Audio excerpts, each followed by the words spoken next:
Long ago, every small village in Europe kept a special garden plant close by. Even when nothing else wanted to grow, this tough crop still gave food, day after day, all year. But here's a strange thing. If you ask people now, hardly anyone can tell you its name. Why did this life-saving plant disappear from kitchens and stories? Did it just get old, or did something else push it out? Get ready, because this isn't about a crop that failed. It vanished because big landowners liked shiny, new choices they could control. But if you care about food that does more than just fill your plate, if you want real protection for your family, stick around. After you learn the truth today, you'll never walk past forgotten foods the same way again. Before we continue, let me ask you something.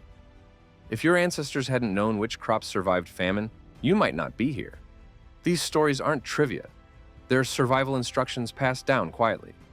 If you want to protect that knowledge and pass it forward, subscribe now. What you're about to hear may explain more about your family than you expect. When the rain stopped for years, what did one tiny field still grow? About every 20 years, a big hunger wave would hit Europe. Smaller food panics happened all the time. Imagine seeing the ground outside your home turn hard and tired, while the sky never brings rain. There's no food in storage, no magic fix, just hungry days. Back then, wheat was the fancy crop. People wanted soft white bread, but wheat was fussy. It needed the best soil and just the right weather. One cold summer or a dry spring could shrink the wheat harvest by a third, maybe even more. That meant bread became expensive, and poor families could not keep up.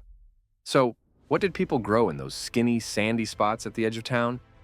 That's where you'd find a scruffy plant standing up even when wheat gave up. It was rye. Rye did not care much about bad dirt. Scientists say rye can grow on soil so poor that wheat can't even get started. When everything else stopped, rye was still there, making sure people had something to eat. Winter rye had a secret. It was planted before snow and then slept under the cold, waking up green when spring returned. Tests show rye will keep growing even when the dirt drops to minus 25 degrees Celsius. So, while wheat froze out, rye was still alive, still making seeds.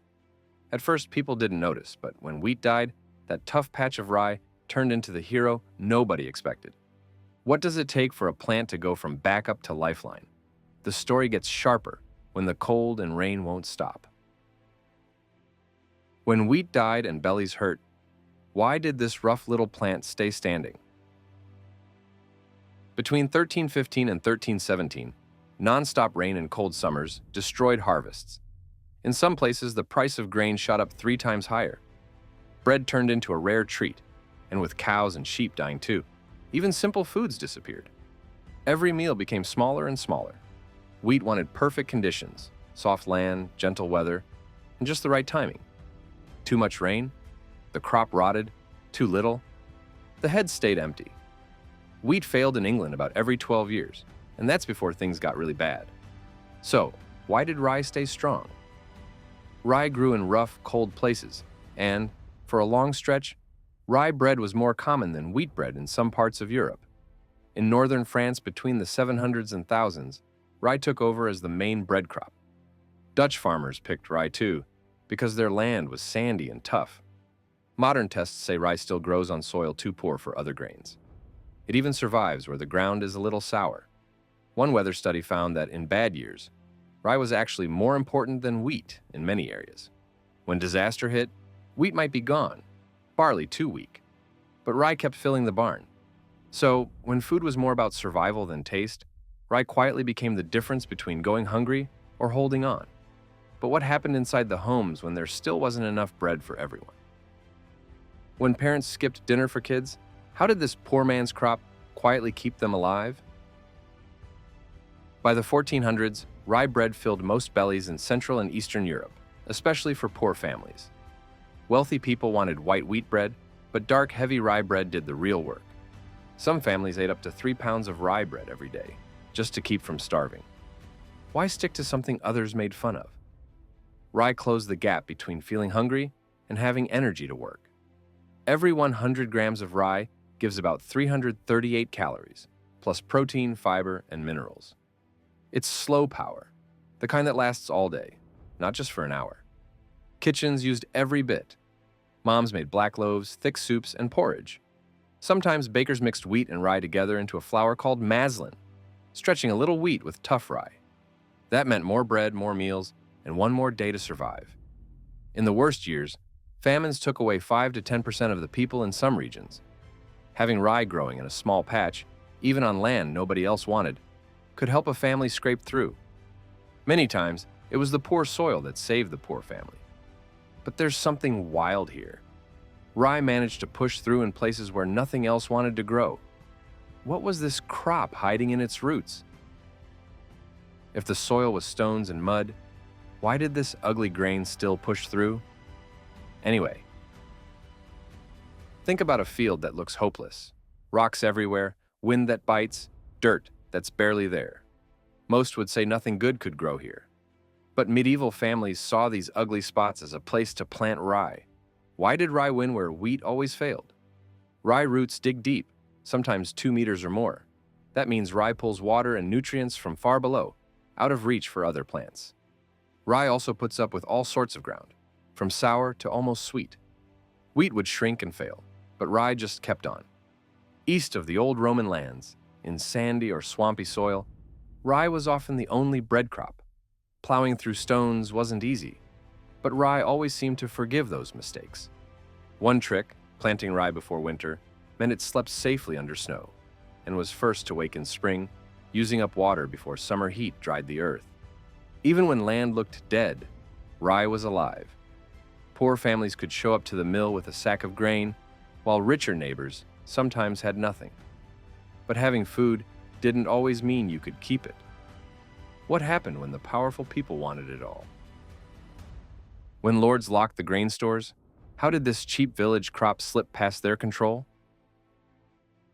Big stone barns filled with grain sat behind thick doors and guards. In medieval Europe, lords and churches grabbed a part of every harvest as rent or tax. The best wheat always went straight to these powerhouses. When food got tight, whoever owned the grain decided who would eat and who would beg. Rye had a weird place in this game. Some rich landowners did keep rye because it helped them hold power. But rye's low status and the fact it was grown in lots of small, scattered places made it hard to track and tax. Poor families grew rye on hillsides and odd-shaped plots that didn't show up on any list. Mixing wheat and rye into maslin made it tricky too. If the flour was mixed, who really owned it? How could anyone measure the lord's share? During bad years, officials tried to find families hiding grain, but rye's lower rank and strange fields helped many slip by. Dark rye bread was seen as poor food, so fewer people paid attention, even though it was the food that counted most. Over time, rye turned into a kind of quiet safety net. It could dry out and keep, get baked hard, and travel far. Rye brought hope, but also carried a danger that nobody expected. What hidden risk waited inside this bread? When sickness came with bad food, what did this hardy plant do differently in your body? On tough days, you need food that helps you last. Rye bread full of fiber and minerals helped people stay steady. Today, doctors know that rye's fiber can lower cholesterol and keep your blood sugar steady. People long ago didn't know this science, but they could feel that rye helped kids and workers stay strong. But rye also hit a dark side. Sometimes a fungus called ergot would grow on rye, turning the grains black and hard. If these got ground into flour, people could eat poisoned bread without knowing. Ergot poisoning could mean burning pain, wild shaking, or even death. In cold, wet places where people relied on rye, whole villages sometimes got sick from this. Still, people kept planting rye, because having no bread at all was even worse. But what's strange, getting through the bad years with rye sometimes changed a whole family's story. Could this rough crop be the reason your family is still here? What if this forgotten famine crop is the real reason your great-great-grandparents even existed? From 750 to 950, giant famines swept across Europe every 20 years or so. In the very worst years, entire regions lost people quickly. It's easy to forget, but every family that made it through changed the future for their children. Who survived? Not just the rich. Studies show families with backup crops, especially ones that could handle cold and bad dirt, made it through more often. Rye wasn't just a backup in bad years. Sometimes it was the only thing keeping people alive. If your family comes from Germany, Poland, Russia, Scandinavia, the Baltics, or even France, there's a good chance rye bread was eaten at home way more than white wheat. In these places, rye was the main food for hundreds of years. Does that make you see your past in a new way? It's just simple numbers. If one family kept a rye field, saved seeds, and made it through the hard years, their kids could grow up, move out, and start new branches of your family. For many, famine was always close, but rye helped them survive just enough to make sure you're here now. And what if this poor man's crop isn't just a story from long ago? What happens if we need it again? And if this plant saved whole villages before, what happens if we need it again in our own lifetime? Look around today. The weather is wild, droughts are worse, and good dirt is running out. People are searching for smart crops that don't give up in poor soil or wild weather. Rye stands out. It still fights through cold, dry, sandy land, and still gives food when others fail. Old grains like rye and buckwheat are being called future smart crops. Rye's deep roots, tough winter skills, and ability to fight weeds are still being tested now. Rye feeds people and helps the ground recover. Almost no other crop can do both. The biggest rye fields today are in northern Germany, Poland, Ukraine, and Russia. Each year, about 15 million tons of rye are grown, tiny compared to wheat or corn. But in those places, rye bread means surviving hard times. People eat it when life feels rough, not soft. What's wild is that modern science finally backs up what old families felt. Rye bread is full of fiber and minerals and helps protect your heart and balance blood sugar. The old shame is gone. Doctors now call rye bread smart food. So if the world asks again, what keeps growing when nothing else can? The answer is already here, hiding in the past. That dark bread might save lives again, just like before. If any story here made you rethink how simple food can save lives, share your thoughts below. And if you want more secrets like this, hit the next video right now. Thanks for watching.